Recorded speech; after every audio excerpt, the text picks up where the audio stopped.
오늘도 하나님의 은혜와 축복이 여러분들에게 함께 하시기 바랍니다. 사순절 기간 동안 주님의 고난과 주님의 삶을 묵상하면서 우리 그리스도인들의 믿음 성장의 기회가 되기를 소망하면서 오늘 성령의 열매 가운데 사랑이라고 하는 열매에 대해서 함께 묵상하고자 합니다. 성경에 나오는 성령의 9가지 열매는 3가지 범주로 나눌 수가 있습니다. 첫 번째 범주는 하나님을 향한 열매로서 사랑, 희락, 화평. 두 번째는 이웃을 향한 열매로서 오래 참음, 자비, 양선. 세 번째 범주로서 자기 자신을 향한 열매로서 충성, 온유, 절제입니다. 오늘 우리가 묵상하고자 하는 열매는 사랑입니다. 성령의 열매를 소개하면서 첫 번째로 사랑을 이야기하고 있는 것은 사랑이 하나님의 가장 중요한 성품이기 때문에 그렇습니다. 하나님을 가장 잘 표현한 말이 있다면 하나님은 사랑이시다 라고 하는 것이 하나님을 가장 잘 표현하는 말이라 할 것입니다. 사랑은 하나님의 첫 번째 성품일 뿐만 아니라 예수 그리스도의 인격 그 자체이고 성령의 가장 중요한 열매입니다. 성경의 가르침을 한마디로 요약한다면 사랑입니다. 2개의 문장으로 표현한다면 하나님을 사랑하라, 이웃을 사랑하라. 이것이 성경이 가르치고 있는 중요한 가르침인 것입니다. 마태복음 22장을 보면 한 율법사가 예수님께 와서 질문을 했습니다. 선생님, 율법 중에서 어떤 계명이 가장 큽니까? 예수님께서 말씀하셨습니다. 내 마음을 다하고 목숨을 다하고 뜻을 다하여 주 너의 하나님을 사랑하라 하셨으니 이것이 크고 첫째 되는 계명이요 둘째도 그와 같으니 내 이웃을 내 자신같이 사랑하라 하셨으니 이 2 계명이 온 율법과 선지자의 강령이니라. 이 2가지 계명이 온 율법과 선지자 즉 성경의 가르침의 핵심이다 라고 말씀을 하고 있습니다. 예수님께서는 제자들에게 요한복음 13장 35절에서 너희가 서로 사랑하면 이로써 모든 사람이 너희가 내 제자인 줄 알리라. 제자의 표지는 사랑에 있다라는 말씀을 하셨습니다. 사도 바울도 고린도전서 13장 13절에서 믿음, 소망, 사랑 이 3가지는 항상 있을 것인데 그 중에 제일은 사랑이라 하면서 사랑을 강조하고 있습니다. 중세의 최고의 신학자요 또 성자라고 불리는 어거스틴은 그리스도인인지 아닌지 결정짓는 데 있어서 유일한 표정은 사랑이다. 사랑만이 하나님의 자녀인지 마귀의 자녀인지를 구별하게 한다라고 말했습니다. 여러분, 이 사랑은 참 중요한 것이죠. 우리가 2가지 사랑을 말씀했습니다. 하나님 사랑, 이웃 사랑.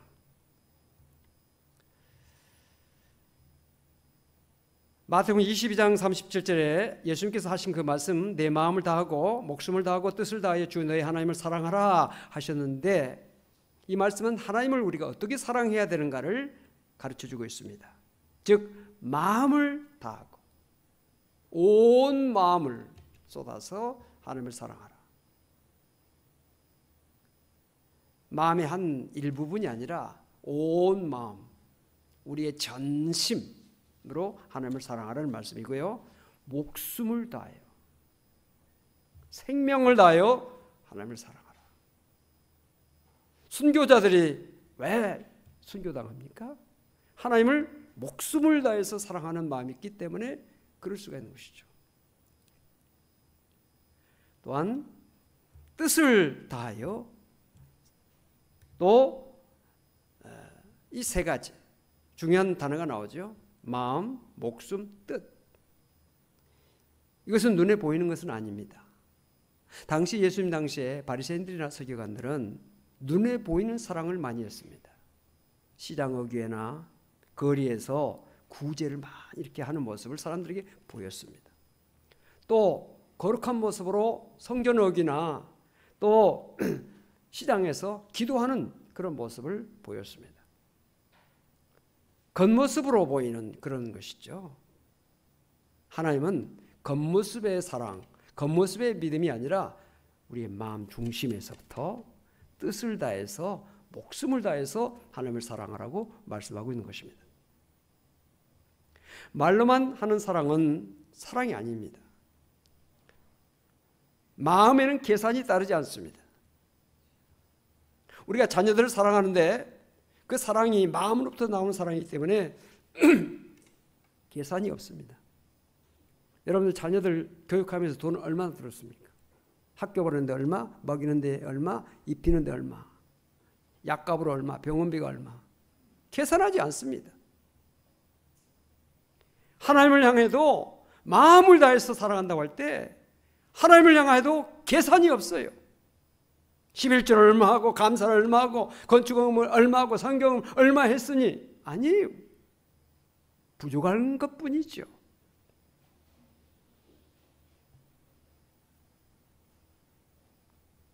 최선을 다해서 사랑하라는 그런 말씀이죠. 하나님을 사랑하는 그 사랑은 어떻게 표현됩니까? 첫째로 하나님을 알므로 하나님을 사랑할 수 있습니다. 누군가를 사랑한다고 하는 말은 그를 알아간다는 뜻입니다. 여러분들이 어떤 사람을 사랑해 보십시오. 그러면 그 사람이 뭘 좋아하는지, 뭘 먹기를 좋아하는지, 어떤 취미가 있는지, 어떤 옷을 입기를 좋아하는지, 어떤 꽃을 좋아하는지 그것에 대해서 알기를 원합니다. 그래서 알아가는 거예요. 모르는 사람을 사랑할 수 없죠. 사랑은 암과 아주 직접적으로 연결이 되어 있습니다. 죄악 가운데서 멸망의 길을 치닫고 있는 이스라엘 백성들을 향해서 하나님께서 호세아 선지자를 통해서 하신 말씀이 있죠. 호세아서 4장 6절 중요한 말씀이죠. 우리 말씀을 함께 읽겠습니다. 내 백성이 지식이 없으므로 망하는도다. 내가 지식을 버렸으니 나도 너를 버려 내 제사장이 되지 못하게 할 것이요 내 하나님의 율법을 잊었으니 나도 내 자녀들을 잊어버리라. 내 백성이 지식이 없으므로 망하는도다. 지금 이스라엘 백성들이 타락하고 죄악 속으로 지금 빠져들어가는데 왜 그러냐? 지식이 없기 때문이라는 것인데 그 지식은 과학 지식이 아닙니다. 그 지식은 철학 지식이 아닙니다. 세상 지식이 아닙니다. 하나님을 아는 지식이에요. 그 지식이 없기 때문에 죄악으로 타락으로 나아가고 있는 것입니다. 하나님이 어떤 분인지를 모르기 때문에 하나님이 하신 일이 무엇인지를 모르기 때문에 하나님께서 원하시는 일이 무엇인지를 모르기 때문에 망하는 것이라는 것이죠. 그래서 어떻게 해야 되느냐? 하나님을 힘써 알아야 된다. 계속해서 호세아 선지자를 통해서 6장 3절에서 말씀하십니다. 우리 같이 말씀을 읽겠습니다. 그러므로 우리가 여호와를 알자. 힘써 여호와를 알자. 그의 나타나심은 새벽빛같이 어김없나니 비와 같이 땅을 적시는 늦은 비와 같이 우리에게 임하시리라 하니라. 하나님을 알 때 어떻게 하려고요? 힘써서 알아야 된다. 힘써서 알아야 된다. 오늘도 사랑하는 성도 여러분들, 하나님에 대해서 알기를 힘쓰는 가운데서 하나님을 사랑하는 여러분의 모습을 보일 수 있기를 바랍니다. 또한 하나님을 사랑하는 모습은 뭘로 나타나느냐? 하나님을 기쁘시게 함으로 하나님을 사랑할 수가 있습니다. 웨스터민스터 신앙고백 요리문답의 제1문답이 사람의 제일 되는 목적이 무엇이냐? 그 대답이 무엇입니까? 하나님을 영화롭게 하고 하나님을 영원히 즐거워하는 것입니다. 이것이 대답입니다. 우리 인생의 목적은 하나님께서 우리를 창조하신 그 이유는 하나님이 영광을 받으시려고 이 세상의 모든 것을 창조하시고 우리 인간들을 창조하셨다는 것이죠. 우리가 존재하는 그 이유는 하나님을 영화롭게 하라고 우리를 창조하셨어요. 우리를 존재하게 하신 것입니다. 우리에게 생명, 건강, 물질, 가정, 직장, 사업장 모든 것을 주신 것은 그 모든 것을 통해서 하나님께 영광 돌리라고 우리에게 그 모든 것을 주신 것입니다. 사도 바울은 고린도후서 5장 9절에서 우리 인생의 목적이 무엇인지를 말씀하고 있습니다. 말씀을 같이 읽겠습니다. 그런즉 우리는 몸으로 있든지 떠나 있든지 주를 기쁘시게 하는 자가 되기를 힘쓰노라. 몸으로 있든지라고 하는 말은 살아 있든지 떠나 있든지는 죽는 것이죠. 살든지 죽든지 주님을 기쁘시게 하는 자 되기를 원한다. 힘쓰노라 그것이죠.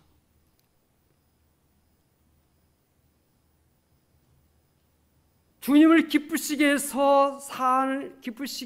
하기 위해서 사는 삶이 의미가 있는 것이고, 심지어 우리 죽는 것도 주님의 영광을 위한, 주님을 기쁘시게 하는 그런 마음으로 세상을 떠나는 그것이 우리의 인생의 목적이라는 것입니다. 무엇을 하든지, 먹든지 마시든지, 직장생활을 하든지 가정생활을 하든지 사업을 하든지 하나님의 영광을 위해서 하라. 하나님을 기쁘시게 함으로 하나님을 사랑하는 것입니다. 여러분, 사랑하는 사람을 위해서 기쁘게 하려고 하죠. 여러분들 자녀들 사랑하니까 자녀들이 뭘 먹으면 기뻐할까? 아이가 좋아하는 것을 만들어서 먹입니다. 어떤 옷을 입는 것이 애가 기뻐할까? 그 옷을 사든지 만들든지 찾아서 입히죠. 내가 사랑하는 사람이 뭘 기뻐하는지를 늘 생각하는 것. 우리가 하나님을 사랑한다고 할 때 하나님이 기뻐하시는 일이 뭘까? 내가 어떻게 말하는 것이 하나님이 기뻐하실까? 내가 어떻게 행동하는 것이 하나님이 기뻐하실까? 내가 어떻게 사는 것이 하나님을 기쁘게 할까?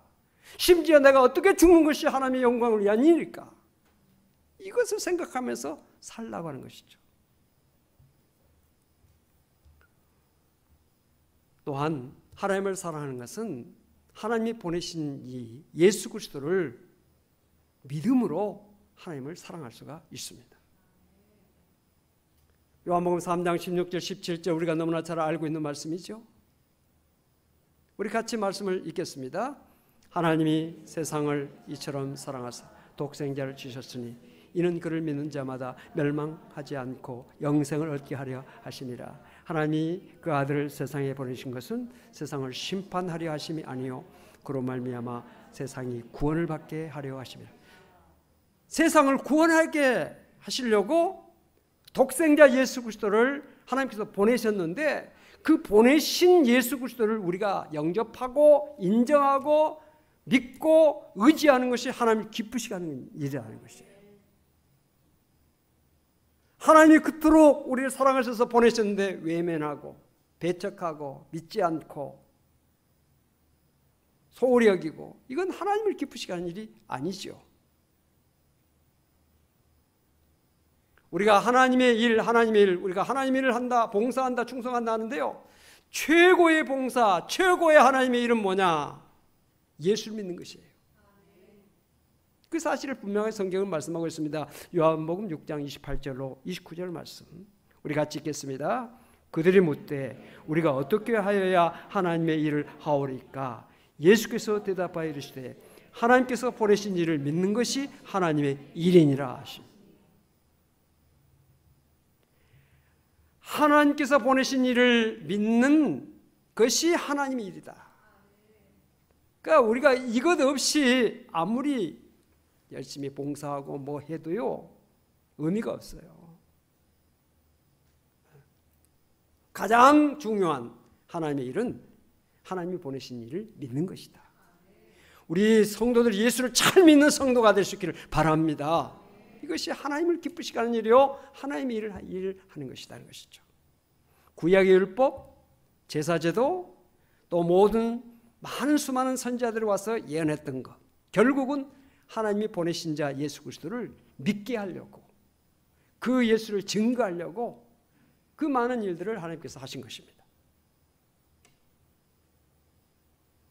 예수 그리스도는 이 땅에 오셔서 우리의 모든 죄를 대신 지시고 십자가에 달려 죽으셨습니다. 이 예수를 하나님께서 보내신, 우리를 죄와 사망에서 구원하시기 위한 하나님의 사랑의 징표로서 하나님의 큰 선물로 우리에게 보내주신 그 예수 그리스도를 믿는 것이 하나님을 기쁘시게 하는 일이요 하나님을 사랑하는 길이라는 사실을 우리가 알고 예수를 많이 사랑하고 섬기고 믿고 의지하고 사는 여러분들이 될 수 있기를 바랍니다. 이 믿음이 없이는 하나님을 기쁘시게 할 수가 없다.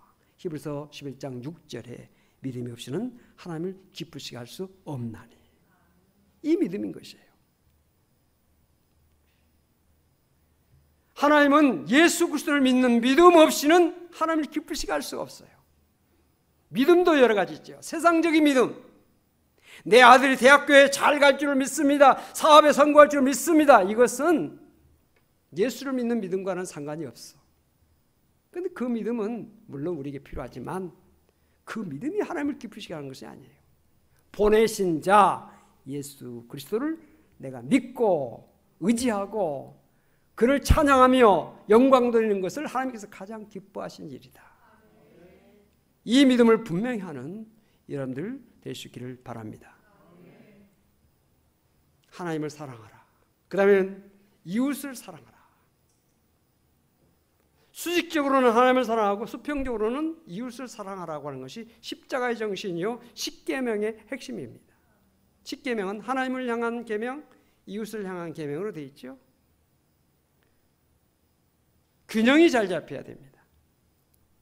하나님도 사랑하고 이웃도 사랑해야 하들은 균형이 잡혀야 돼요. 하나님 사랑하는데 이웃은 사랑하지 않는다. 이건 정상이 아닙니다. 이웃을 사랑하는데 하나님을 사랑하지 않는다. 이것도 정상이 아닙니다. 한국 교회가 수직적인 사랑은 세계 어디에도 뒤지지 않는다는 평가를 받고 있습니다. 잘 모이지요. 새벽 기도를 시작해서 기도 열심히 하지요. 예배 열심히 드리죠. 그런데 이웃을 사랑하는 수평적 사랑은 약하다고 하는 평가가 있어요. 그래서 교회 안에 많은 분쟁, 많은 어려움, 세상 속에서도 세상 사람들을 우리가 이웃을 사랑해야 되는데 하나님 사랑이 더 우선이다 생각해가지고 이웃 사랑에 대해서 소홀히 하는 경향들이 있어요. 코로나 상황 속에서 일부 어떤 교회들이 너무 그쪽 하나님 사랑만 강조하다 보니까 이웃 사랑에 대해서는 무관심하고 소홀히 하다 보니까 세상 사람들에게 비난을 받고 하나님의 영광을 가리우는 그런 모습을 우리가 보지 않습니까? 균형이 잡혀야 돼요.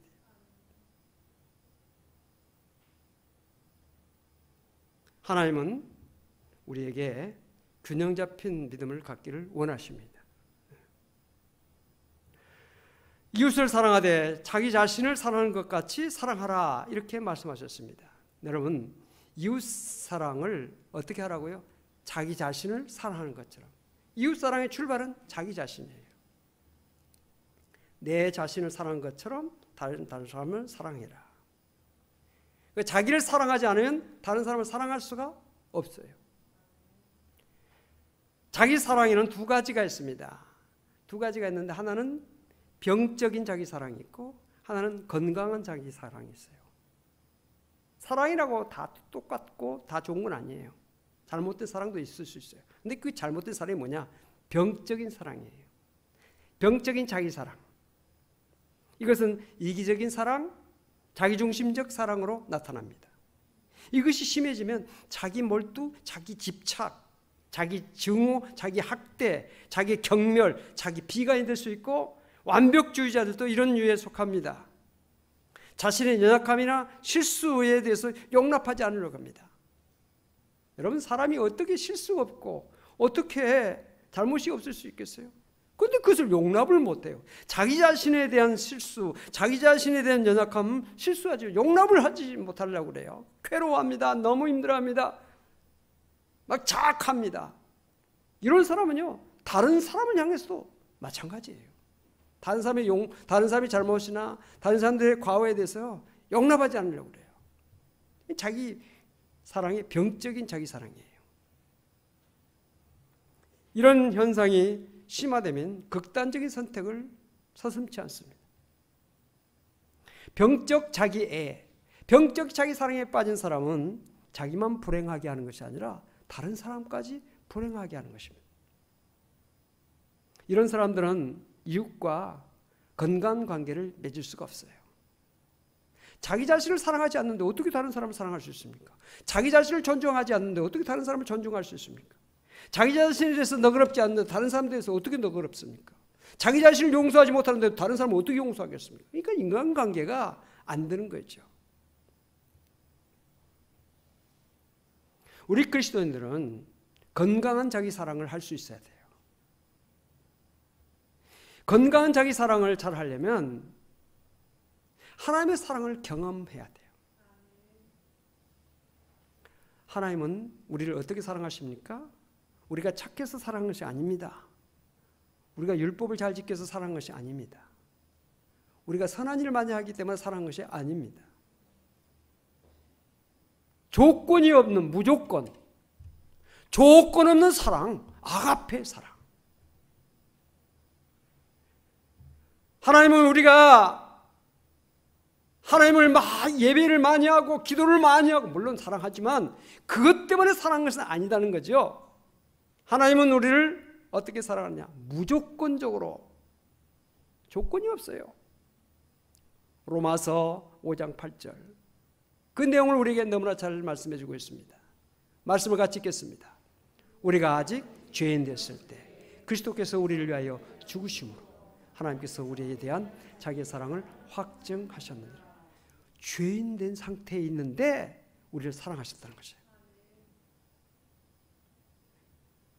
그 죄가 성경에 대해서 자세하게 나와 있지 않습니다. 무슨 죄 무슨 죄가 아니에요. 무조건 죄야. 살인죄든지 간음죄든지 사기 도둑질을 한 과거 지은 죄, 현재 지은 죄, 미래 지은 죄, 알고 지은 죄, 모르고 지은 죄 구분하지 않습니다. 우리가 죄인 된 그 상태에 있을 때 우리를 하나님께서 무조건적으로 사랑하셨다는 것이에요. 그래서 예수 그리스도를 땅에 보내서 우리를 위해서 죽게 하심으로 하나님의 사랑을 우리에게 확정하셨다. 그러니까 예수 그리스도의 십자가는 하나님의 사랑의 확증이에요. 하나님의 사랑을 우리에게 잘 보여준 것이 예수 그리스도의 십자가인 것입니다. 그래서 예수 그리스도를 구주로 믿는다고 하는 말은 하나님의 사랑을 믿는다는 것이고, 예수 그리스도의 사랑을 우리가 믿고 하나님의 사랑을 믿는다고 하는 것은 하나님께서 죄인된 우리를 예수 그리스도의 십자가의 보혈로 씻어주시고 정결케 해주시고 우리를 용서해 주시고 우리를 죄악에서 다 자유함을 주셨다. 그래서 로마서 8장 1절에 그러므로 이제 그리스도 예수 안에 있는 자에게는 결코 정죄함이 없다. 정죄함이 없다는 것이에요.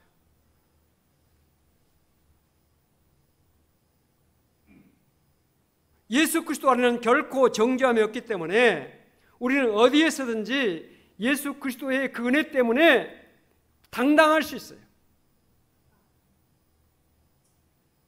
여러분, 사람이 죄를 지으면 검사가 논고를 하고 변호사가 물론 변호를 하지만 재판을 받습니다. 1심, 2심, 3심 재판관이 죄를 판단해요. 근데 판단이 나올 때 재판관이 판결을 낼 때까지는 죄인은 아직 아니야. 피의자지. 그래서 1심에서 무슨 5년이다 또는 10년이다 나오죠. 또 무죄가 나올 수도 있죠. 그러면 재판관이 좀 잘못될 수 있거든요. 그래서 2심으로 가는 겁니다. 2심 재판도 사람이 하기 때문에 또 잘못될 수 있어요. 과거에서부터 재판관들이 바른 판단을 못하는 재판관들이 많이 있었어요. 그래서 억울함이 생기는 겁니다.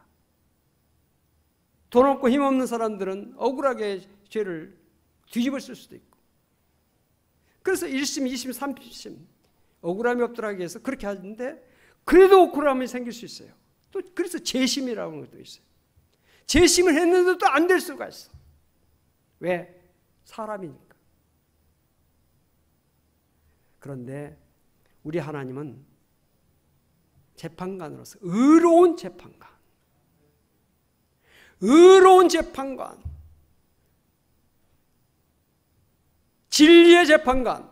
하나님의 재판은 공평하고 하나님의 재판은 정말 우리에게 어떻게도 할 수 없는 정말 결정적인 재판관 하나님. 그 하나님께서 너 죄 없다, 의롭다 인정해 주셨다는 것이에요. 그러니까 누가 우리를 죄인이라고, 누가 우리를 대적할 수 있어요? 하나님이 어렵다 하시는데 누가 우리를 정죄하겠느냐? 이런 믿음, 이런 분명한 마음이 오늘 우리 그리스도인들에게 있어야 돼요. 그래서 죄악 벗은 우리 영혼 기뻐 뛰며 주를 보겠네. 그럴 수가 있는 것이죠. 우리가 하나님 앞에 예배드리는 것은 죄 용서해달라고 예배드리는 것이 아니라 죄 용서해 주신 하나님을 감사하면서 드리는 예배예요. 독생자 예수 그리스도를 이 땅에 보내사 우리를 위해 십자가 달려 죽으심으로 우리를 죄와 사망에서 구원해 주신 그 은혜를 감격해서 드리는 예배가 예배예요. 그래서 예배는 축제예요. 감사가 넘치는 것이고 기쁨이 넘치는 것이에요.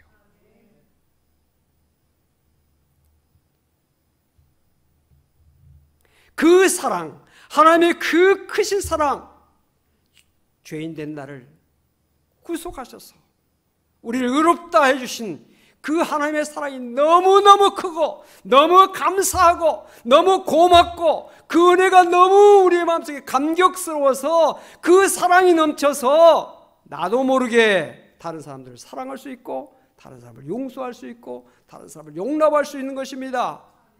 하나님은 우리를 용납하시되 이 모습 그대로, 죄인 된 모습 그대로, 잘못된 모습 그대로, 우리의 실수 많은 그대로, 우리의 연약함 그대로 하나님께서 용납하셨습니다. 하나님께서 받아들이셨습니다. 하나님께서 인정해 주셨습니다. 이 사랑을 받은 오늘 우리들, 내 자신에 대해서 너그러울 수밖에 없는 것은 하나님께서 나를 용서해 주시고 나를 용납해 주셨으니까 내 자신이 하나님 앞에 떳떳하고 하나님 앞에 내가 인정됐으니 내 자신이 너무 마음에 여유가 있고 너무 마음이 기쁘고 너무 마음에 우리 마음에 감사가 넘치는 것인데, 이런 은혜를 받은 오늘 우리들이 다른 사람을 향해서도 그런 마음을 갖게 되는 것이죠. 다른 사람을 그냥 그대로 용납하는 것입니다. 여러분, 그 사람이 잘 되어서만 착하고 예뻐서만 용납하는 것이 아니라 그 모습 그대로 그냥 용납하는 겁니다. 그래, 당신은 그 모습 그대로, 우리가 그것을 다 판단하고 정죄하고 그것이 아니에요. 그 모습 그대로 그냥 파란색은 파란색으로, 빨간색은 빨간색으로, 노란색은 노란색으로, 그 사람의 성격이 어떻든지 그 사람의 삶이 어떻든지 그대로 용납하는 것, 이것이 하나님의 성품이에요. 오늘 우리 그리스도인들이 이런 성품, 이런 마음의 자세를 가져야 된다는 것이죠. 그래서 이웃사랑은 관용으로 나타나게 되는 것입니다. 관용, 품는 것이에요. 넓은 마음으로 품는 것이에요. 따라서 합시다. 사랑은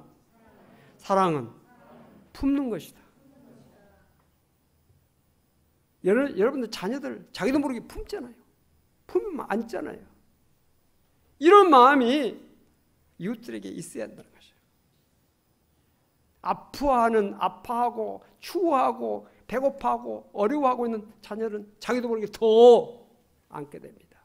얼마나 아프니, 얼마나 힘드니, 얼마나 춥니, 얼마나 배고프니 안게 되는 것이에요. 품는 것이에요.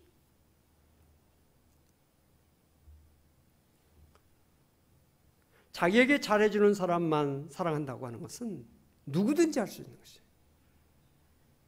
그러나 십자가를 경험한, 하나님의 크신 사랑을 경험한 오늘 우리 그리스도인들은, 오늘 우리 성도들은 사랑할 수 없는 사람을 사랑하는 데 나가야 돼요.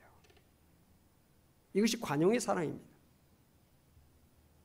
여러분, 사랑은 어디서부터 출발할까요? 어디서부터 시작할까요? 나의 삶의 반경에 가까운 사람부터 사랑을 해나가야 되는 것입니다. 인류애를 이야기하면서 가까운 사람을 사랑하지 못한다면 인류애는 그것은 거짓말이에요. 가식적인 것이죠. 가까이 있는 부모, 가까이 있는 남편, 가까이 있는 아내, 가까이 있는 형제, 가까이 있는 자녀, 친구, 동료부터 사랑해야 돼. 마음에 안 드는 사람도 사랑해야 됩니다. 마음에 드는 사람만 사랑한다면 우리가 사랑할 수 있는 사람이 도대체 몇 명이나 되겠어요? 다 마음에 안 들어. 근데 어떻게 보면 또 다 마음에 들어. 여러분들 기분 나쁠 때는 다 마음에 안 들어요. 이래도 마음에 안 들고. 근데 기분이 좋고 뭔가 좋으면 다 마음에 들어. 은혜가 풍성하면 다 마음에 들게 돼 있어요. 근데 은혜가 풍성하지 못하면 다 마음에 안 들어.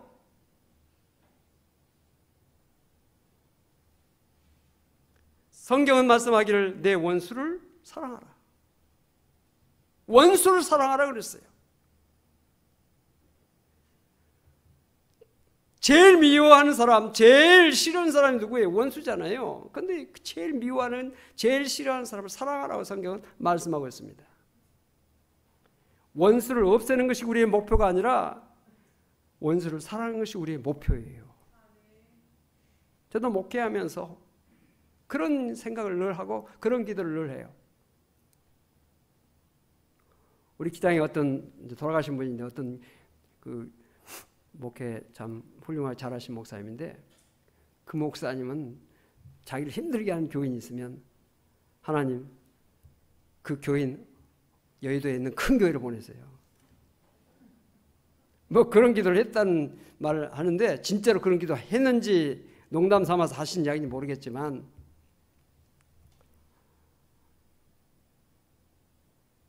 저는 그런 기도를 하지 않습니다. 하나님 감당할 수 있는 힘을 주세요. 능력 주세요. 그런 기도를 할 뿐이지 보내라, 뭐 가라, 뭐 그런 기도를 안 해요. 왜? 부족한. 그건 하나님 앞에 얼마나 부끄러운 기도겠어요. 원수는 없애는 것이 목표가 아니라 사랑하는 것이 목표예요. 언제까지 사랑해야 됩니까? 끝까지. 예수님께서도 그의 사람들을 끝까지 사랑하셨다. 그렇게 말씀하셨어요. 우리 인생에 남는 것은 사랑뿐입니다. 우리 인생의 출발이 사랑이어야 되고요. 사랑으로 인생을 마쳐야 됩니다. 마태복음 25장을 보면 하나님의 심판대 앞에 섰을 때 그 심판의 기준이 뭔 줄 아십니까? 교회를 크게 세웠습니다. 헌금 많이 했습니다. 그게 아니에요. 방언을 많이 하고 뭐 예언을 많이 하고 기적을 많이 행하고 아니에요. 이웃을 사랑했느냐? 이것이 하나님의 심판대 앞에서 섰을 때 하나님의 판단 기준이라니까요. 여러분들 성경 25장, 마태복음 25장을 보세요. 분명하지 않아요? 내 이웃에게 한 것이 바로 내게 한 것이다. 우리가 언제 주님이 굶주셨습니까? 언제 감옥에 갔죠? 언제 헐벗으셨습니까? 이웃에게 한 것이 바로 내게 한 것이다. 주님 그렇게 분명하게 말씀하셨습니다. 사랑을 하되 말과 해로만 하지 말고 행함과 진실함으로 하라고 사랑의 사도 요한은 요한일서 3장 18절에서 말씀하셨습니다. 여러분, 사랑은 언제 해야 될까요? 지금 기분이 풀리면 내일부터 오늘 밤은 그냥 지나고 아닙니다. 지금입니다. 사랑은 언제부터 하느냐? 지금. 지금 사랑하지 않으면 사랑하고 싶어도 사랑할 수 없는 때가 올 수 있어요. 우리 흔히 한 이야기 가운데 있을 때 잘하지. 그런 말이 빈말이 아니에요. 있을 때, 옆에 있을 때, 할 수 있을 때 하지 못한 그 안타까움, 그 후회가 너무 크기 때문에 그런 말이 나오는 거예요. 사랑은 언제 하느냐? 지금. 사랑은 수동성이 아니라 능동성입니다. 누가 자를 때까지 기다리는 수동성이 아니라 내가 먼저 가서 손을 내밀고 내가 먼저 펼치는 것이 사랑의 능동성입니다.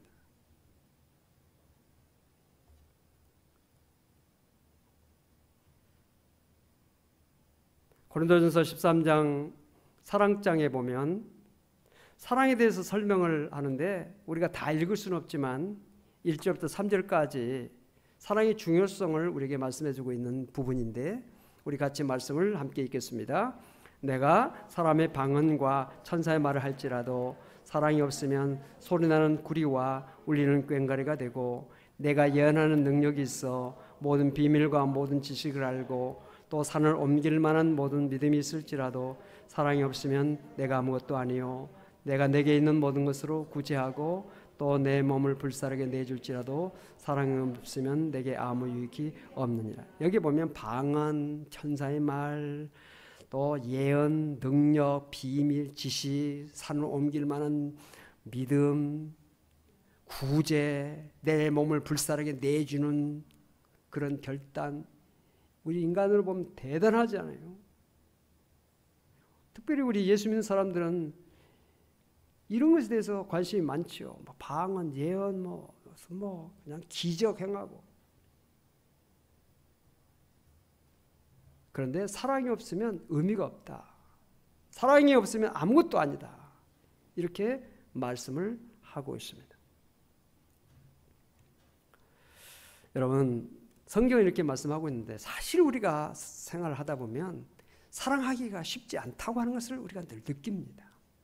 오늘 말씀 들으면서 그래 내가 지금부터 하라고 그랬으니 가자마자 내가 전화도 하고 또 용서도 하고 해야지 하고 마음은 먹고 축도까지는 받았는데 여기 교회 문 딱 열고 마당에 내려가면서부터 벌써 아무개 집사 권사 할 것 없이 또 집안에 하면 사랑이 어느덧 사라지고 안 되는 거예요. 어색해지고. 근데 성경이 왜 이렇게 사랑에 대해서 많이 이야기할까요? 창세기부터 시작해서 요한계시까지 사랑으로 엮어져 있다고 봐도 과언이 아닌 성경 말씀. 잘 안 되니까 잘 하라고 계속해서 말씀하고 계십니다. 잘하고 있으면 한두 번 해가지고 끝나는 거지. 그런데 잘 안 되니까 계속적으로 이렇게 말씀하고 있는 것입니다. 사랑에는 연습이 필요하고요. 노력이 필요한 것은 사실이에요. 노력 없이 되는 거 없어요. 사랑하기를 위해서 노력해야 돼요. 근데 하나님은 그 노력을 기뻐하십니다. 나는 안 돼. 그것이 아니라 하려고 했는데 또 안 되고 하려고 했는데 실패하고 아이고 하나님이 왜 이렇게 안 됩니까 하고 자기를 탓하고 하나님 앞에 자책하고 하나님 할 수 있도록 해주세요. 기도하면요 점점 나아가게 되는 것이에요. 점점 발전하게 되는 것이에요. 그래서 사랑에도 연습이 필요하다고 그러잖아요. 사랑 연습이 필요해요.